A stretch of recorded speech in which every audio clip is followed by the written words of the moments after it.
Hey, this is Full Game Prometheus, the only YouTuber that shows you full games of all the tips and schemes I post on my channel. I'll show you the good, the bad, and the ugly. So, guys, if you're new to the channel, make sure you hit the subscribe button because I'll be showing full breakdowns of a lot of different plays I like to use online and gameplays to go with it, so you can see them working live. So, I recently played a game online where I had an epic comeback. I was down by 3 scores going into the middle of the second half. I was able to go ahead and chip away at this guy's lead. I got the ball back with a minute left in the game, and I was able to go ahead and get the ball down to into field goal range. He iced my kicker, and I still tried to kick the field goal, and unfortunately, because of the icing and just the lack of confidence of kicking field goals, I missed it. So I was thinking about why I actually why I missed the icing and all that kind of stuff, and I think it's just a lot of it is just had to do with the mechanics. I'm just understanding what I can do as far as distances are concerned, how much I have to aim, and how that figures into the equation. So I went into the lab. And a very unusual situation is actually labbing field goal kicking. What I'm doing right now is I'm using probably by far the worst field goal kicker in the game. So Ficken is the kicker. He's overall 63. Very, very bad kicker. From a reg standpoint, he actually does not have that bad of a leg, but his accuracy is just horrendous. So let's just go ahead and take a look at the difference here. So his kicking power is 89 overall, and his kicking accuracy is 60. So from a regulation standpoint, this guy is the worst kicker in the game, but I want to show you that you can kick with the worst kicker in the game with confidence.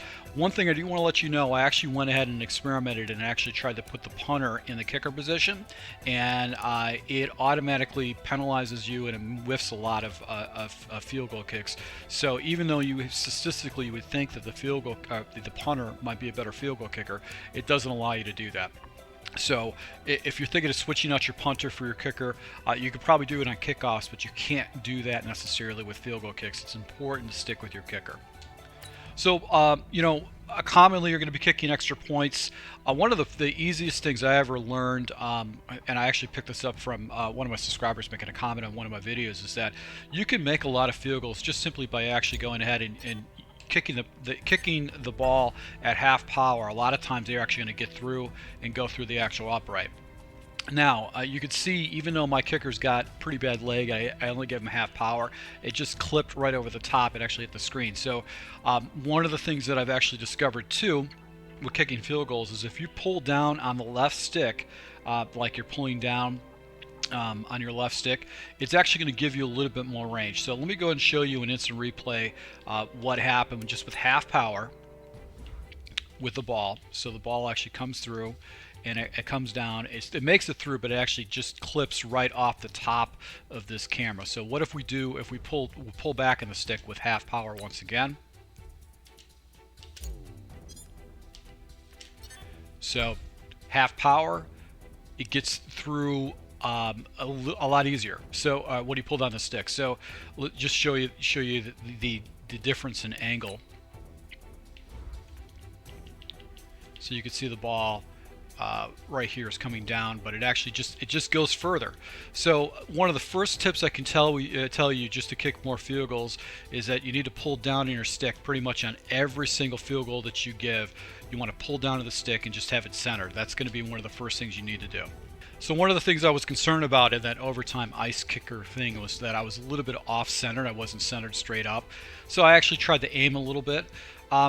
If you pull down on your stick, a lot of times what happens is you'll see right here that basically this guy's going to hit the ball straight. He's not going to actually go ahead, and it's not going to go left and right because there's really no wind factor.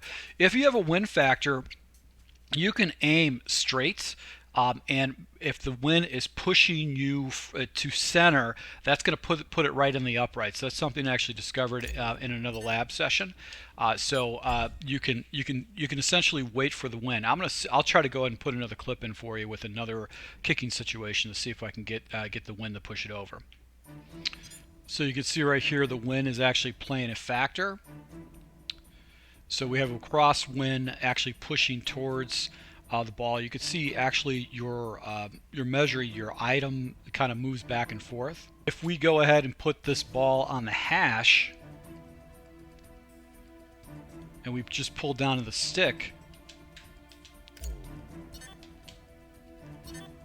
you'll notice that the ball actually carries over. So if you have a crosswind going across the field like this, where the wind is going off from the left of the screen to the right of the screen, if you're on the left hash and you just pull down to the stick and kick the ball, that wind should push that ball inside the goalpost for you. So it makes it a little bit easier for you. If you wanted to, you can go ahead and just adjust a little bit by by moving just slightly off to the edge. But for the most part, that wind is actually going to go ahead and play in your favor and actually get that ball over into the middle of it. But a real subtle adjustment is just going ahead and just moving your stick just off to the center of the post. That's going to be a little bit too far. So what you really want to do is just go ahead and take your stick and move it either to basically 5 o'clock or basically 7 o'clock. 7 o'clock based on based on where you're located on the hash. So if you're on the far right hash, you're going to go ahead and click move it over to 5 o'clock. And what happens is that subtle adjustment is going to put you right through the uprights with this. And once again, I've got the worst kicker in the game. So conversely, on the other side of the hash, we're just going to go ahead. If I was just to leave it straight with a half of with just basically half power, he's going to hit the upright. He's going to miss, but I have the distance. But if I go ahead and do basically 7 o'clock, I'm going to basically have that centered right in the middle of the pylon, the goalpost. So you're pretty good with that. What if you're kicking into the wind? Well, what we're going to do is pull down the stick. We're going to go to that 7 o'clock rule as far as trying to hit the middle of the insides.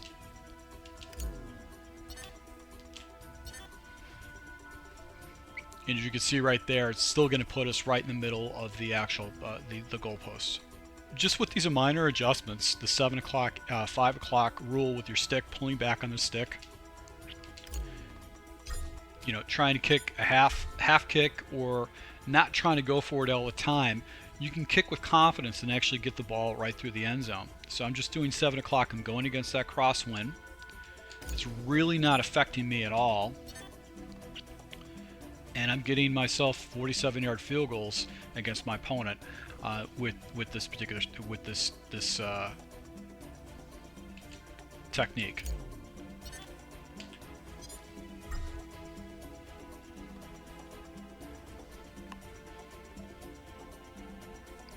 So where you need to find out the boundaries of your player and how far you can kick the ball. So I'm going to go ahead and push this ball back to the 35-yard line, because I can assure you that pretty much every kicker in regs is going to have the length to be able to hit this.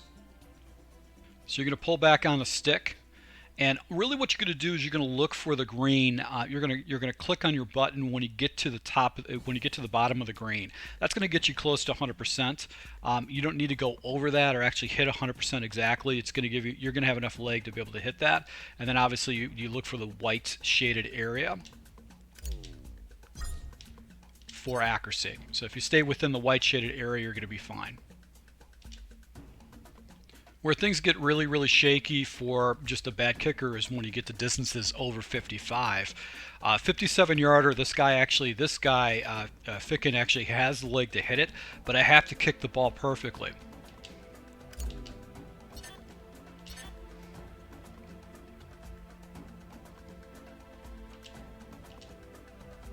So you can see right here, just barely making that.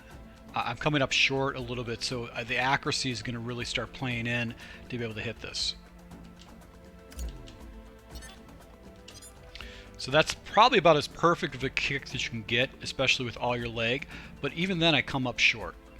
So you can see the kick, but even then with a perfect kick I come up short. So what I'm trying to emphasize to you is that you need to understand your distances, and this guy does not have the leg to hit a 57-yarder. But let's go ahead and back it up a couple yards and see if we can hit that with consistency. So if we take this and move this up to the 38-yard line, which is a 55-yard kick, and have the perfect kick, you're just barely going to have enough leg to be able to get it through. So you can see the ball actually comes just barely through to go ahead and give you that game-winning field goal. But that's a lot of pressure. You got to hit it perfectly. You got to have an accurate kick. You have to deal with lag of the internet, and that's not realistic. You should not be trying to win a game at the 38-yard line against when you're playing this game, unless you have an elite kicker like Tucker. So once again, I'm using the worst kicker, worst accuracy, worst strength and regs, and I'm going to go ahead and share with you basically the zone or the area that you can essentially go ahead and kick with confidence. Anything inside the 35 is going to be an easy shot for you to be able to put the ball in the end zone. So we're going to put the ball right here on the 35. So you're just going to pull back on the stick, and then you're going to go ahead and click at the bottom of the green, and then go ahead and click in between the white areas, and you're going to be able to go and put it through every time. So if you're trying to win a game, you know with confidence any kicker that you have, especially if you're jumping around in teams, you need to get it at the 35 or inside the 35. At the 35 or inside the 35. Anything outside of it, it's going to depend on your kickers and your kicker's leg. But with the tricks of pulling back on your stick, basically going ahead and hitting the button as you get to the green, that's going to give you enough leg and enough distance to actually go ahead and get it over the top. What if you actually have the ball off the hash? Just go ahead and move it over to that 5 o'clock position if you're on the right side.